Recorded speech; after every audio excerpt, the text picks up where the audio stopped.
নির্বাচনের দিনক্ষণ যত ঘনিয়ে আসছে, রাজনৈতিক অঙ্গনে ততই বাড়ছে জোট গঠন, নতুন সমীকরণ আর দলবদলের উত্তাপ। এর মধ্যেই আলোচনার কেন্দ্রবিন্দুতে উঠে এসেছে জাতীয় পার্টির দুই প্রভাবশালী নেতাকে নিয়ে নতুন রাজনৈতিক মেরুকরণ। দীর্ঘদিনের সম্পর্ক ভাঙা গড়ার রাজনীতির ধারা ও জাতীয় পার্টির অভ্যন্তরীণ টানাপোড়েনের প্রেক্ষাপটে অবশেষে আনুষ্ঠানিক আত্মপ্রকাশ করল জাতীয় গণতান্ত্রিক ফ্রন্ট এনডিএফ। জাতীয় পার্টির সাবেক দুই প্রভাবশালী নেতা ব্যারিস্টার আনিসুল ইসলাম মাহমুদ ও আনোয়ার হোসেন মঞ্জুরের নেতৃত্বে আত্মপ্রকাশ করেছে দলটি। সোমবার রাজধানীর গুলশানের জানা পার্টি সেন্টারে এক সংবাদ সম্মেলনে এই জোটের ঘোষণা দেওয়া হয়।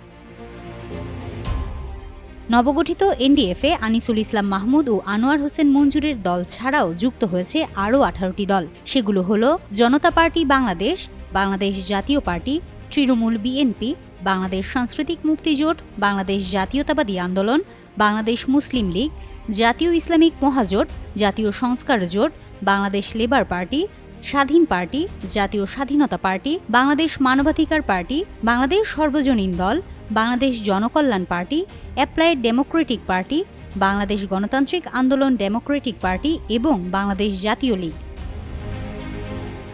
জোটের নেতারা জানান, গণতান্ত্রিক ধারা অব্যাহত রাখা এবং মানুষের অধিকার প্রতিষ্ঠায় কাজ করবে এনডিএফ। জাতীয় পার্টির একাংশের মহাসচিব এবিএম রুহুল আমিন হাওলাদার বলেন, জাতীয় পার্টিকে বাদ দিয়ে কোনো সংস্কার সম্ভব নয়। অংশগ্রহণমূলক নির্বাচন নিশ্চিতে সব দলকে সমান সুযোগ দিতে হবে। তিনি অতীতের সব ভুল ত্রুটি ভুলে আগামী নির্বাচনকে অংশগ্রহণমূলক করার আহ্বান জানান। ব্যারিস্টার আনিসুল ইসলাম মাহমুদ বলেন, নির্বাচনকে সামনে রেখে প্রতিযোগিতামূলক সুস্থ রাজনীতির পরিবেশ তৈরিতে অন্তর্বর্তী সরকারের ভূমিকা স্পষ্ট, দৃঢ় বা নিরপেক্ষ নয়।